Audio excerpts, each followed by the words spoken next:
Hi, welcome to business pearls. బంగారం ధరలు చూసుకుంటే ఈ ఆగస్టులో ఆల్మోస్ట్ 3 మంత్స్ హైకి చేరుకున్నాయి, 3 నెలల గరిష్ట స్థాయికి చేరుకున్నాయి. అయితే మగోదారులకి కొంత గుడ్ న్యూస్ అని చెప్పొచ్చు. రక్షాబంధనం రోజు మాత్రం బాగా చెప్పుకోదగ్గ రీతిలోనే తగ్గాయి. తులం బంగారం ఏకంగా 3,000 వరకు దాదాపు ఈరోజు అయితే పతనమైంది. సో అసలు ఎట్లా ఉంటుంది రాబోయే రోజుల్లో? సెప్టెంబర్లో స్వర్ణం సెగలేనా, లేకపోతే ఏమన్నా దిగి వస్తుందా అనే అంశాలపై మనతో చర్చించేందుకు ప్రముఖ మార్కెట్ నిపుణులు అట్లాగే ఆర్థిక నిపుణులు కూడా ఉన్నారు. మార్కెట్ నిపుణులు ప్రభు గారు, ప్రముఖ ఆర్థిక నిపుణులు నండూరి రవికుమార్ గారు కూడా ఉన్నారు. ముందుగా ప్రభు గారితో స్టార్ట్ చేద్దాం. సార్, ఈరోజు కొంత కరెక్షన్ అయితే వచ్చింది. ఈ టెంపో కంటిన్యూ అవ్వచ్చు అంటారా, ఎట్లా? రీసెంట్ 140 నుంచి 165 దాదాపుగా వస్తుంది. ఇవాళ చూసినా మీకు మార్కెట్ లో ఎక్స్చేంజ్ వచ్చేసి 158 కొంచెం తగ్గింది, 163 దాకా వెళ్ళి కొంచెం తగ్గింది ఈ మధ్యకాలం. ఎందుకు అంటే లో కూడా తగ్గింది సార్, 1,58,499 అంటే 500 తగ్గిందండి ఇవాళ. సిల్వర్ అయితే 700 తగ్గింది, 2,41,355 ఉంది.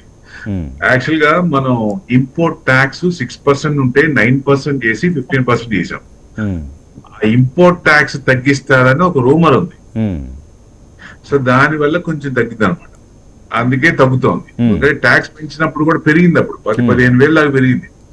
ఇప్పుడు తగ్గిస్తారని గవర్నమెంట్ ఇంకా అఫీషియల్ గా ఎక్కడ అనౌన్స్ చేయలే, బట్ మార్కెట్ లో రూమర్ సరౌండింగ్ అన్న తిరుగుతా ఉంది. సో ఇది తగ్గిస్తారు, దాని వల్ల కొంచెం ప్రాఫిట్ బుకింగ్ అనుకోండి, లేకపోతే రీట్రేస్మెంట్ అనుకోండి, కొంచెం తగ్గుతోంది మేబీ. అందుకే 155 to 160 ఆ రేంజ్, అంతకంటే తగ్గకపోవచ్చు.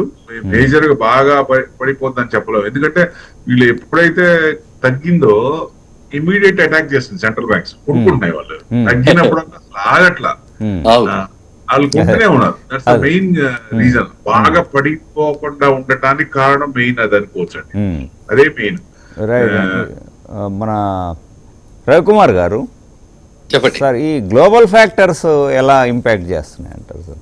గ్లోబల్ ఫ్యాక్టర్స్ ఇంపాక్ట్ చేస్తున్నట్టు ఎక్కువ ఇంపాక్ట్ చేస్తుంది. ఎందుకు గ్లోబల్ అన్సర్టెనిటీ ఇంకా అలాగే ఉంది మనకి, ఆ జియో పొలిటికల్ టెన్షన్స్ అలాగే ఉన్నాయి. డాలర్ కూడా వీక్ అవటం కూడా కనిపిస్తుంది మనకి. ఫెడ్ రేట్ మీద కూడా మనకి ఏమాత్రం కూడా ఇంకా దానికి అంటే క్లియర్ డైరెక్షన్ కనిపించట్లేదు. ఇన్ఫ్లేషన్ కూడా కంట్రోల్లోకి వచ్చినట్టుగా అనిపించట్లేదు. కాబట్టి ఖచ్చితంగా నా ఉద్దేశంలో ఇది కంటిన్యూ అవుతుందండి. అది ఈ రేటు తగ్గే అవకాశం అయితే చాలా తక్కువ కనిపిస్తుంది నాకు షార్ట్ టర్మ్ లో. ఇప్పుడు వారు చెప్పినట్టుగా 150 గనక వచ్చితే చాలా అదృష్టంగా పరిగణించాలి షార్ట్ టర్మ్ లో. అండ్ ఈ రన్ ఇలాగే ఉంటుంది, దీపావళి దాకా ఇలాగే ఉండొచ్చు. రైట్ అండి. ఇప్పుడు చూసుకుంటే ఫిజికల్ మార్కెట్ 159 దాకా డ్రాప్ అయింది సార్, 1.63 వెళ్ళింది కొద్ది రోజుల క్రితట ప్రభు గారు. సో సెప్టెంబర్లో ఎట్లా మిక్స్డ్ ట్రెండ్ ఉంటుందా సెప్టెంబర్లో? అంటే సెప్టెంబర్ లో ఇప్పుడు వాళ్ళు సెప్టెంబర్ ఎండింగ్ కి ఫెడ్ మీటింగ్ ఉంది, ఎఫ్ఎంసీ మీటింగ్ ఉంది. అక్కడ వాళ్ళు తగ్గిస్తారని ఒక హింట్ ఇచ్చాడు ఆయన. అంటే ఈ మధ్యలో చేంజెస్ రావచ్చు, బట్ ప్రెసెంట్ సిచ్యువేషన్ అయితే ఏముంది, అక్కడ తగ్గిస్తారనే ఉద్దేశం ఉంది. కాబట్టి కొంచెం ట్రెండింగ్ ఉంది, షార్ట్ టర్మ్ కూడా ట్రెండింగ్ లో ఉంది. ఈ న్యూస్ ని బట్టి నేనైతే రూమర్ ఏదైనా ట్యాక్స్ తగ్గిస్తారు, ఇంపోర్ట్ ట్యాక్స్ అన్నారో దాని వల్ల కొంచెం తగ్గుతుంది. కానీ మామూలుగా అయితే ట్రెండింగ్ లో ఉండాలి. ఈ వాటికి మామూలు ఇంకా పెరగాలి. 71 ఎప్పుడైతే క్రాస్ అయిందో దెన్ నెక్స్ట్ మనం ఆల్ టైమ్ హై 180 ఎక్స్చేంజ్ లో. సో అది కూడా దాటే అవకాశం ఉంటుంది. 171 దాటిందంటే ఫ్రెష్ ఆల్ టైమ్ హై చూస్తాం, డెఫినెట్ గా చూస్తాం. 171 దాటితే మెయిన్ అది అంటే బాగా క్రాష్ వస్తుంది, కరెక్షన్ వస్తుంది, కొనుక్కుందాం అనే వాళ్ళకి ఒక రకంగా నిరాశ అవుద్ది. అంత పడకపోవచ్చు. అందుకనే చిన్న చిన్నగా కొనుక్కోండి, స్టాగర్డ్ మేనర్ లో కొనుక్కోండి. ఇంకా ఆగాల్సిన పని లేదు. ఏదన్నా పడింది, ఇప్పుడు సపోజ్ 500 పడింది, 1000 రూపాయలు పడింది, నిన్న పడింది కదా 900 అట్లా పడింది. అట్లా పడినప్పుడు కొంచెం ఎక్కువ చేసుకోండి, ఎక్కువ కొనాల్సిన పని లేదు. ఎందుకంటే ఎక్కువ కన్సాలిడేషన్ అవుతా అప్పర్ సైడ్ ఉంది, వాలటాలిటీ తక్కువ ఉంటుంది, డౌన్ సైడ్ వాలటాలిటీ తక్కువ ఉంటుంది. చిన్నగా పెరిగే ఛాన్స్లే ఉన్నాయి. ఎందుకంటే 2 లక్షల దాకా వెళ్ళదా అంటే ఛాన్సెస్ ఉన్నాయండి, ప్రాబిలిటీస్ ఉన్నాయి. కన్వర్షన్ లో ఉంది, ఇప్పుడు ఫారెక్స్ రిజర్వ్స్ లో కన్వర్షన్ లో కూడా అది కూడా పెరిగే ఛాన్స్ ఉంది. కాబట్టి లాంగ్ ట్రెండ్ కూడా పాజిటివ్ అన్నది, అందుకే దాన్ని చూసి బలంగానే చెప్తున్నాం. ఇప్పుడు మెయిన్ ఎంసీఎక్స్ లో 171 దాటిందంటే ఫ్రెష్ ఆల్ టైమ్ హై చూస్తాం, ఏం డౌట్ లేదు. ఇది 4,800 to 5,000 దాకా రావచ్చు ఈ డిసెంబర్ లోపల అవున్స్, ఇంటర్నేషనల్ అవున్స్ అంతవరకు వెళ్ళొచ్చు అనేది ఎక్స్పెక్ట్ చేస్తున్నాం. ఎందుకంటే వాళ్ళకి మెయిన్ డెట్ పెరుగుతోందండి. మొన్నటిదాకా 39.5 అనుకుంటే 40 ట్రిలియన్ దాటిపోయింది వాళ్ళకి. ఆ డాలర్ ఇండెక్స్ ఎప్పుడైతే బలహీన పడుతుందో ఇన్వెస్టర్ బంగారం వైపు మొగ్గు చూపే అవకాశం ఉంటుంది, ఇంకా సేఫ్ హెవెన్ కాబట్టి. సో అది తప్పుతుందంటే ఇటువైపు వస్తారు. ప్లస్ వెస్ట్ ఏషియా ఇష్యూస్ ఉన్నాయి, ప్లస్ సెంట్రల్ బ్యాంక్స్ కొనుగోలు ఉన్నాయి. ఇవన్నీ కలగలిపి కారణాలు కొంచెం పెరగడానికే ఉన్నాయి కానీ తగ్గడానికి అంత కనపట్లేదు. కానీ సార్ ప్రభు గారు, మీరు కోపం క్రియేట్ చేయకండి. అందరిలో భయం వస్తుంది, ఫియర్ ఆఫ్ డౌట్ అని చెప్పి అప్పుల పాలైపోయి కొనేసే పరిస్థితి కూడా కనిపిస్తుంది. కాబట్టి నా వర్డ్ ఆఫ్ కాషన్ అయితే మీరు అన్నట్టుగానే తప్పదు అనుకుంటే ఫిజికల్ గోల్డ్ జ్యువెలరీలో కొనుక్కుంటూ పెట్టుకునే వాళ్ళకి ఓకే, కానీ ఇన్వెస్ట్మెంట్ పర్పస్ కి మాత్రము ఇప్పుడు ఫోమోతో కొనుక్కుని చెప్పలేము. ఒకసారి ట్రెండ్ రివర్స్ అయితే చాలా చాలా చాలా ప్రాబ్లమ్స్ వచ్చేస్తాయి. కాబట్టి మారిపోతాయి, టెక్నికల్స్ మారిపోతాయి. మళ్ళీ ఏదైనా నెగిటివ్, ఇప్పుడు జియో పొలిటికల్ టెన్షన్స్ మామూలుగా వచ్చినాయి అనుకోండి, ఈజీ అయిపోతే మళ్ళీ కష్టం అయిపోతుంది. కాబట్టి సిస్టమేటిక్ ఇన్వెస్ట్మెంట్ ప్లాన్ చిన్న చిన్న మొత్తాల్లో కొనుక్కోవటం ఉన్నది, యావరేజ్ చేసుకోవటం ఉన్నది, అది కరెక్ట్ స్ట్రాటజీ. ఎక్కువ పర్సెంటేజ్ పెట్టాల్సిన పని లేదు, 15 to 20% బెస్ట్, మించిపోకూడదు. Right sir. రవికుమార్ గారు, నిన్న ఈరోజు చూసుకుంటే కొంత కూల్ డౌన్ అయినాయి. సో ఇలాంటి సందర్భాల్లో అవసరమైన వాళ్ళు కొనుగోలు చేసుకుంటే మంచిదంటారా? అదేనండి, మరీ పడతాయని వెయిట్ చేయకుండా. అంటే మీరు అనేది నేనైతే అదే చెప్తాను. అందుకే jewellery for consumption purpose, investment ఆలోచించాం అక్కడ. ఎస్, అలాంటి వాళ్ళు ఇలాంటి డిప్స్, స్మాల్ డిప్స్ లో వాళ్ళు కొనుక్కుంటే మంచిదే. ఎందుకంటే వాళ్ళు కొనేది చాలా స్మాల్ అమౌంట్ లో ఉంటుంది. మాక్సిమం ఒక 10 గ్రాములు కొంటారు, అంతే కదా, అంతకు మించి కొనరు. ఒక 10 గ్రాములు కొంటారు. మళ్ళీ ఆ 10 గ్రాములు లేకపోతే ఇంకా చెప్పాలంటే చిన్న చిన్న చెవిదిద్దులు ఇలాంటివి కూడా కొనుక్కుంటుంటారు. హ్యాంగింగ్స్ అని చెవిదిద్దులు, ఒక గాజు 8 గ్రాములు 10 గ్రాములు. అలాంటి వాళ్ళు పెద్దగా వేచి చూడకుండా ఇలా డిప్ వచ్చినప్పుడు కొనేసుకుంటే మళ్ళీ గనక ఇంకో డిప్ వస్తే మళ్ళీ అప్పుడు కొనుక్కోవచ్చు. అంతే, లైట్ వెయిట్ జ్యువెలరీ కూడా వస్తుంది కాబట్టి. అందువల్ల దాని జ్యువెలరీ పర్పస్ గా అయితే ఇలాంటిది మంచి అవకాశం. నాట్ ఫర్ ఇన్వెస్ట్మెంట్ కి అయితే కొంచెం ఆచితూచి సిప్ మోడల్లో కొనుక్కుంటూ పోవాలి. అది కూడా లాంగ్ టర్మ్, అది కూడా digital gold, not physical gold. ఎందుకంటే ఇప్పుడు గోల్డ్ లో చాలా మోసాలు అవుతున్నాయి, చాలా రకరకాలైనటువంటి మోసాలు అవుతున్నాయి. కాబట్టి we should be very very careful అన్నమాట ప్యూరిటీ ఆఫ్ గోల్డ్ గురించి. రైట్ అండి. ప్రభు గారు, ఇప్పుడు గ్లోబల్ ఫ్యాక్టర్స్కి వెళ్తే డాలర్ ఎలా ఉంది, క్రూడ్ ఎలా ఉంది, వీటి ఇంపాక్ట్ గోల్డ్ మీద ఎట్లా చూపించవచ్చు అంటారు? డాలర్ ఇప్పుడు ప్రస్తుతానికి మనం INR ఇవాళ చూస్తే 95.70 ఉంది, 95.50 వచ్చి 95.70, అంటే కొంచెం మనది స్టేబుల్ అవుతుంది. ఏదైనా హై ఉంది ఇంకా 85, వాళ్ళది 95, వాళ్ళది ఇంకా స్ట్రాంగ్ గా ఉంది కదా. వీక్ అవుతుంది అంటారు కానీ ఆ దగ్గర 98-99 ఉంది వాళ్ళు కూడా. సో అది కొంచెం వీక్ అవుతున్నప్పుడు ఏమవుతుంది, ఆ అమౌంట్ అన్ని వీటికి వస్తాయి, సేఫ్ హెవెన్ కి వస్తాయి. సో అక్కడ ఎందుకు అనేది, అది స్ట్రాంగ్ అవుతున్నప్పుడు జనరల్ గా అమౌంట్ అంతా అటు వెళ్ళే ఛాన్స్ ఉంటుంది. మెయిన్ అది. సో ఇప్పుడు క్రూడ్ తీసుకోండి, క్రూడ్ పెరుగుతుంది అనుకోండి, సడన్ గా క్రూడ్ పెరిగింది, సపోజ్ ఇప్పుడు 88 ఉంది. ఇప్పుడు ఏదైనా మళ్ళీ కొత్త ఇష్యూ తీసుకొచ్చారు, కొత్త ఈ జియో పొలిటికల్ టెన్షన్ వచ్చింది, అలాగే క్రూడ్ పెరుగుతుంది. 88 రీసెంట్ కూడా 94కి వెళ్ళింది, అంతకుముందు 100కి వెళ్ళి మళ్ళీ వెనక్కి వచ్చింది. సో ఇప్పుడు మళ్ళీ పెరుగుతున్నప్పుడు మార్కెట్ ఇబ్బంది పడుతుంది. ఏషియన్ మార్కెట్స్ క్రూడ్ మీద ఆధారపడ్డాయి కాబట్టి ఏషియన్ కంట్రీస్, ఆ ఏషియన్ మార్కెట్స్ అన్ని డీలా పడతాయి, కింద పడతాయి. సో పడినప్పుడు ఏమవుతుంది, అసెట్ క్లాస్ లో దీని ఆల్టర్నేటివ్ ఉన్నప్పుడు ఇక్కడ ఇది పడుతుంది అన్నప్పుడు హెడ్జింగ్ కోసం అనే గోల్డ్ పెట్టుకుంటుంది.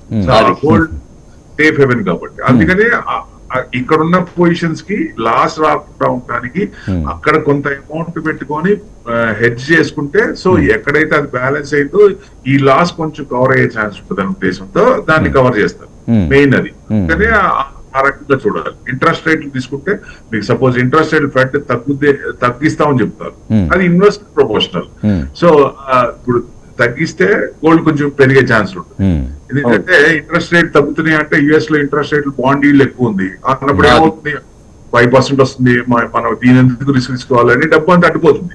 ఎప్పుడైతే ప్రైస్ పెరిగి బాండ్ ఈల్డ్ తగ్గుతుందో, సో ఆటోమేటిక్ ఏం చేస్తారు, దీనికంటే సేఫ్ హెవెన్ మంచిది కదా అని డైవర్ట్ చేస్తారు. అంటే ఎక్కడ ఎప్పుడు ఎట్లా మార్చుకోవాలో చూసుకుంటే 1% కొంచెం ఎక్కువ వస్తుంది, సేఫ్ గా ఎక్కడ ఉంది అని చూసుకుంటే అది ఉంటే ఫండ్స్ కూడా అట్లా మూవ్ అవుతా ఉంటాయి. సో దాని అనుగుణంగా మనం కూడా మూవ్ అయితే ఆ ట్రెండ్ లో ఉంటాం.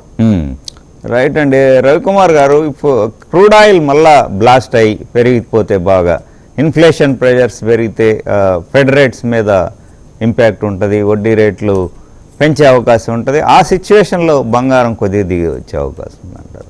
ఎస్ అండి. ఇప్పుడు క్రూడ్ ఆయిల్ వారు చెప్పినట్టుగా కనుక 100, నేనైతే 100 అనుకుంటున్నాను.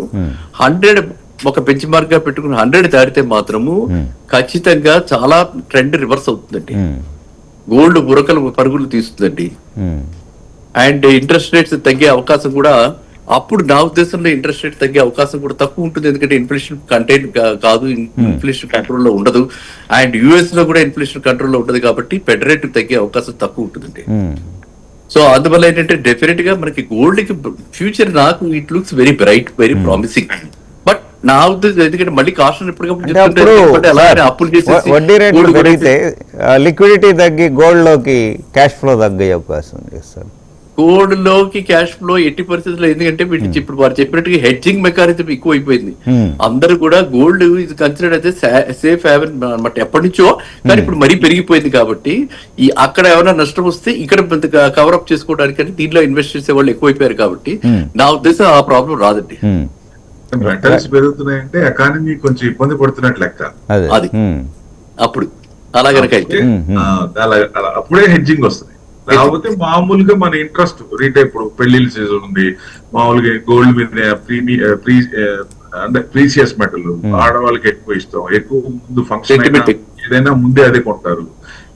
సో అందుకు పర్సంటేజ్ సోనేకి చిడియా అంటారు ఇండియాని. ఎందుకంటే మన దగ్గర ఎక్కువ ఉంటాయి గోల్డ్, ఎక్కువ అందరికి అన్ని కంట్రీస్ కంటే గోల్డ్ ఎక్కువ ఉంటారు. కానీ ఇప్పుడు మనల్ని చూసి పివి నరసింహారావు గారి రిఫార్మ్స్ చూసిన తర్వాత అన్ని దేశాలు కూడా వాళ్ళు ఇలా చేసి బయటకు వచ్చారు. శాంక్షన్స్ ఉన్నాయి కాబట్టి మనకి శాంక్షన్స్ అయినాయి. ఏది మన రష్యాకి శాంక్షన్ అయినప్పుడు వాళ్ళు బయటకు వచ్చారు. బయటకు వచ్చినప్పుడు వాళ్ళ పరిస్థితి ఇట్లా ఉంది. సో వాళ్ళు కాబట్టి బయటకు వచ్చారు, మనం అయితే రాలేము. సో అన్న ఉద్దేశం ఉన్నప్పుడు లిక్విడేషన్, ఇమీడియట్ క్యాష్ కావాలి ఏదో ప్రాబ్లం వచ్చినప్పుడు. రష్యా కూడా సంకల్పడింది బయటికి రావడానికి. సో అక్కడ మనం సపోజ్ ఇండియా మీద వేసారు అనుకుంటే పరిస్థితి ఏంటి, చాలా ఇబ్బంది పడతాం. అందుకనే ఇప్పుడు $690 ఫారెక్స్ రిజర్వ్స్ కూడా మనకి దాదాపుగా $730 పెరిగినాయి. సో డాలర్స్ పెంచుతూ ఇప్పుడున్న డామినేషన్ డాలరే ఉంది కాబట్టి కొంత పర్సంటేజ్ గోల్డ్, ఎక్కువ పర్సంటేజ్ కొనటం మొదలు పెట్టారు సెంట్రల్ బ్యాంక్స్. ఎందుకంటే ఏ ఆపద వచ్చినా ఇమ్మీడియట్ అర్ధరాత్రి వెళ్ళినా మనకి ఇమ్మీడియట్ ఏ కంట్రీ ప్రాబ్లం వచ్చింది అనుకోండి, ఇప్పుడు ఫ్లడ్స్ వచ్చినాయి, వాళ్ళ దగ్గర క్యాష్ లేదు, ఏం లేదు, అప్పుడు ఏం చేయాలి? ఇమీడియట్ గా గోల్డ్ అనుకోండి, ఇమీడియట్ గా వచ్చేస్తుంది, అమౌంట్ వచ్చేస్తుంది. సో అది ఎవరికి తాకట్టు పెట్టినా వచ్చేస్తుంది. కాబట్టి అట్లాంటి విషయాల్లో టెన్షన్స్ వచ్చినప్పుడు, ఏదైనా ప్రాబ్లమ్స్ వచ్చినప్పుడు బయటికి రావచ్చు. కాబట్టి అందరు కూడా దాని చూపంతా దాని మీద పడింది, అందుకనే ఎక్కువ కొంటారు. చైనా కూడా ఇప్పుడు గోల్డ్ చూడండి కూడా విపరీతంగా కొంటున్నారు, ముందు వరుసలో ఉన్నారు వాళ్ళే, ఫస్ట్ ఎక్కువ కొంటున్నారు. ఎందుకంటే వాళ్ళకి ఇంటర్నల్ ప్రాబ్లమ్స్ ఎక్కువ, బయటికి రానిరు. సో బర్స్ట్ అయినప్పుడు వాళ్ళు బయటికి రావాలంటే ఎవరు, ఇప్పుడు చైనా గురించి భయపడతారు. బ్రిక్స్ లో నుంచి భయంగా ఉండటమే తప్ప చైనాతో అంత స్నేహంగా ఉండే పరిస్థితి లేదు. సో రేపు ప్రాబ్లం వచ్చి బర్స్ట్ అయినప్పుడు ఎవరన్నా ముందుకు వచ్చి సెల్ఫ్ చేద్దాం అనే ఇది ఎవరు రారు. అప్పుడు ఏమవుతుంది, వాళ్ళకి గోల్డ్ కావాలి. అందుకని వాళ్ళు ఆ భయంతోనే గోల్డ్ ఎక్కువ కొంటున్నారు వాళ్ళు. రైట్ అండి. అయితే రవికుమార్ గారు చెప్పినట్టు ఇంట్రెస్ట్ రేట్స్ పెరిగినా దాని ఇంపాక్ట్ ఈసారి పెద్దగా గోల్డ్ మీద ఉండకపోవచ్చు, అబ్జర్వ్ చేసుకునే అవకాశం ఉంది అన్నట్టుగా సార్ అంటున్నారు. ఎట్లా? ఇంట్రెస్ట్ రేట్లు పెరిగినప్పుడు గోల్డ్ పెరిగే ఛాన్స్లే ఉంటాయండి. తగ్గినప్పుడు పెరిగే ఛాన్స్ ఉంటుంది, పెరిగినప్పుడు తగ్గే ఛాన్స్ ఉంటుంది. Reverse, inversely proportional. ఇంట్రెస్ట్ రేట్లు ఎప్పుడైతే తగ్గుతున్నాయో అప్పుడు గోల్డ్ పెరుగుతుంది, ఇంట్రెస్ట్ రేట్లు ఎప్పుడైతే పెరుగుతున్నాయో అప్పుడు గోల్డ్ తగ్గుతుంది. ఎందుకంటే ఇంట్రెస్ట్ రేట్లు పెరిగినప్పుడు బాండ్ ఈల్డ్ కొంచెం ఎక్కువ వస్తుంది, అప్పుడు ఆ అమౌంట్ అటు వెళ్తుంది, అప్పుడు గోల్డ్ లోంచి అటు వెళ్తాయి. ఎప్పుడైతే ఇంట్రెస్ట్ రేట్ తగ్గుతున్నాయో బాండ్ ఈల్డ్ ఇది 4%, 4.5 వస్తుంది, గోల్డ్ కొంచెం వస్తుంది కదా, ఆ సేఫ్ ఏమైనా మనకి ఎందుకు రిస్క్, ఎక్కడ పెట్టి కాస్ట్ ఆఫ్ ఫండ్స్ కూడా తక్కువ ఉంటాయి కాబట్టి ఆ డబ్బుని గోల్డ్ లోకి అటు వెళ్తుంది, చీప్ మనీ. రైట్. అయితే గోల్డ్ మంచి ఊపు మీద ఉన్నప్పుడు మాత్రం ఇది అంతగా ఇంపాక్ట్ కూడా చేయకపోవచ్చు అనేది సార్ వాదన అయి ఉండొచ్చు మేబీ. అంటే ఆల్టర్నేటివ్స్ లేవు కదండి. వేరే ఆల్టర్నేటివ్స్ లేవు. Hmm. ఇందులో ఇప్పుడు మనం చూసుకోవాల్సింది ఏంటి, మార్కెట్ చూసారనుకోండి, Oh. మనకి ఎప్పుడైతే క్రూడ్ రేట్ పెరుగుతుందో మార్కెట్ డమాల్ ఉంటుంది. అవును ఎందుకంటే entire economy is driven by అవును. ఇది కదా, ఫ్యూయల్ కదా. సో ఆటోమేటిక్ గా దాని ఇంపాక్ట్ చాలా ఎక్కువగా ఉంటుంది. మనం ఇంపోర్ట్ డిపెండెంట్, మన దగ్గర అదే పరిస్థితి. ఎప్పుడైతే ఫియర్ సైకోసిస్ ఎవరు స్టాక్ మార్కెట్ కి చూడరు, అవును అప్పుడు ఖచ్చితంగా ఇటువైపు వెళ్తారు. ఇంకా రియల్ ఎస్టేట్ లో కూడా అంతంత మాత్రంగానే ఉంది కదా. Hmm. సో అందువల్ల ఇప్పుడు గ్లోబల్ గా రియల్ ఎస్టేట్ మార్కెట్ డల్ గా ఉంది, వీక్ గా ఉంది, సెంటిమెంట్ పూర్ గా ఉంది, అవును. Economy is not doing well. Stocks IT మీద ఇంకా అవుట్లుక్ క్లియర్ గా లేదు. ఈక్విటీ ఇలా మార్కెట్స్ ఉన్నప్పుడు- అన్సర్టనిటీ, ఈక్విటీ మార్కెట్స్ అన్సర్టనిటీ. అంతే. అందువల్ల ఇప్పుడు ఎప్పుడైతే ఒక పెద్దది మేజర్ సెక్టర్ ఐటీ, అందుకు చెప్తున్నారు అనమాట, ఒక రోజు చిప్స్ ఉంటాయి, ఒక రోజు చిప్స్ ఉండవు, ఎగిరిపోతున్నాయి. ఈ పరిస్థితులు ఉన్నప్పుడు ఆటోమేటిక్ గా పీపుల్ ఏంటంటే ఈ రెండింటి మధ్యనే ఆసిలేట్ అవుతుంది. నేను గత 1 year నుంచి చూస్తున్నాను, ఈ రెండింటి మధ్యనే ఆసిలేట్ అవుతుంది.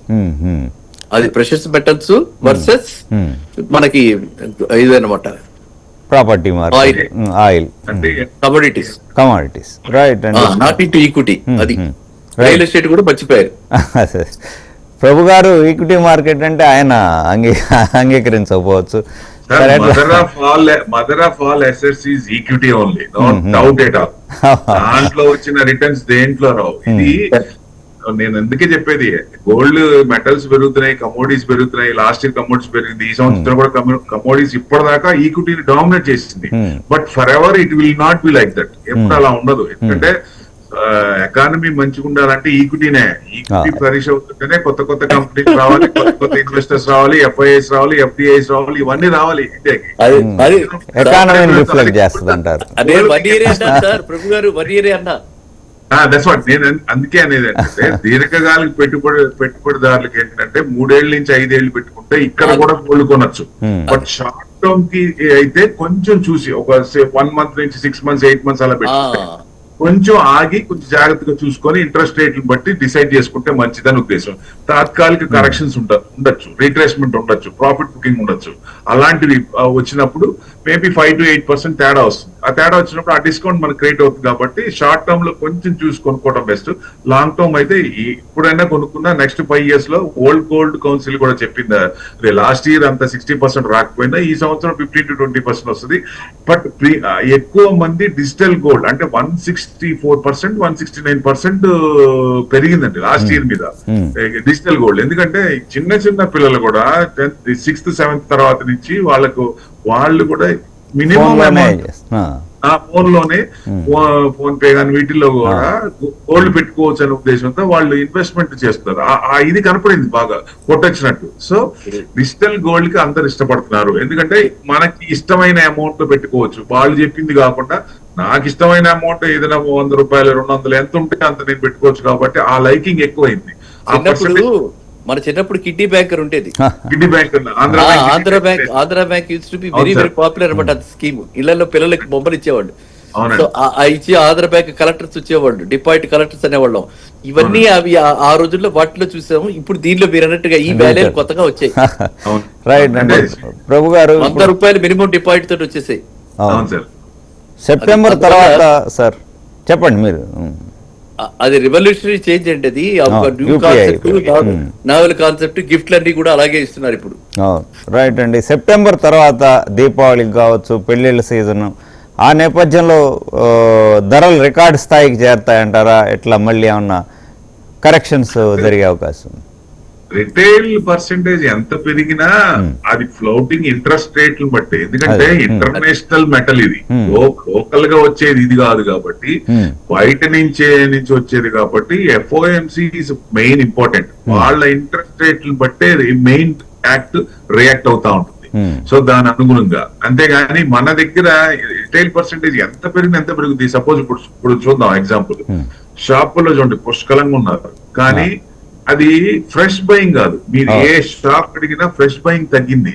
ఆ రీప్లేస్మెంట్ పాత ఉన్న, ఇప్పుడు సపోజ్ 6 నెలల్లో కొత్తగా వస్తాయి, ఏముంటది నేను మళ్ళీ మార్చుకుందాం అనే ఉద్దేశం ప్రతి ఒక్కరికి ఉంటుంది, లేటెస్ట్ తీసుకుందాం. సో ఏం చేస్తారు, రీప్లేస్మెంట్ ఇచ్చి balance amount they are paying. Plus silver coated gold ornaments అవి వస్తున్నాయి ఇప్పుడు. అవి కూడా ఎందుకంటే న్యూ మోడల్స్ కూడా లైట్ వెయిట్ తీసుకొని బ్యాలెన్స్ కూడా పెద్దగా పే చేయకుండా బయటపడే పరిస్థితి వస్తుంది. 18 క్యారెట్స్ 19 క్యారెట్ అట్లా కూడా వస్తున్నాయి కదా, చిన్న అట్లా కూడా చేసి దాన్ని డిఫరెంట్ ప్రొడక్ట్స్. అంటే ఎక్కువ పర్సంటేజ్ ఫ్రెష్ గోల్డ్ బయింగ్ అనేది కొంచెం తగ్గిందా అంటే, ఇప్పుడు మనం చెప్పకపోయినా ఏ షాప్ వాళ్ళు చెప్పినా 100% తగ్గింది అంటారు. ఫుట్ ఫాల్స్ కూడా తగ్గినాయని చెప్తున్నారు. ఫుట్ ఫాల్స్ తగ్గినాయి. ఈ రీప్లేస్మెంట్ పర్సంటేజ్ ఎక్కువ ఉందండి మాక్సిమం. ప్లస్ మనీ అంతా ఎక్కడికి వెళ్తుంది, డిజిటల్ గోల్డ్ కి వెళ్తుంది. వాళ్ళేమో అమ్మిన దీనికి అక్కడ ఇన్వెస్ట్మెంట్ కానీ ఇక్కడ రాదు కదా. సో అది ఫిజికల్ గోల్డ్ తగ్గింది బాగా. సో అంటే ఆల్రెడీ మన దగ్గర ఇప్పటికే చాలా అందరికి డిక్లేర్ చేయని గోల్డ్ చాలా ఉంటుంది ఇండియాలో అని అన్నారు కదా. గవర్నమెంట్ స్కీమ్స్ కూడా అతి తొందరలోనే వస్తున్నాయి. మీరు ప్రతిదీ కూడా ఎంత ఉందో, ఎందుకంటే ఇప్పుడు దాకా మనం ఏమనుకుంటాం, gold is a dead investment. So ఇప్పుడు లాస్ట్ ఒక స్టెప్ ఫార్వర్డ్ చేసి మన దగ్గర ఎంత ఉందో చెప్పాలి, మీ దగ్గర ఎంత ఉందో చెప్పాలి, ప్లస్ బిల్స్ పెట్టాలన్నారు. అప్పుడు మొత్తం కలిసి ఈ ఆడవాళ్ళందరూ కలిసి ఇది చేసేదానికి గవర్నమెంట్ వెనక్కి స్టెప్ వేసింది. రైట్. రవికుమార్ గారు, చెప్పండి సార్, సెప్టెంబర్ లో గోల్డ్ గ్రాఫ్ ఎట్లా ఉండొచ్చు అంటారు? సెప్టెంబర్ లో కూడా గోల్డ్ అంటే తగ్గే అవకాశం చాలా తక్కువ ఉందండి. దసరా వస్తుంది. సో డొమెస్టిక్ డిమాండ్ బాగా ఉంది కాబట్టి ఇప్పుడు ఓకే, అక్కడ జియో పొలిటికల్ టెన్షన్స్ ఏమి తగ్గలేదు. వాళ్ళ తగ్గితే అవకాశం చాలా తక్కువ కనిపిస్తుంది. తగ్గితే అప్పుడు మాత్రమే ఏమైనా చిన్న కరెక్షన్ రావచ్చు. చిన్నపాటి కరెక్షన్, అది కూడా పెద్ద కరెక్షన్ కాదు, చిన్నపాటి కరెక్షన్ రావచ్చు.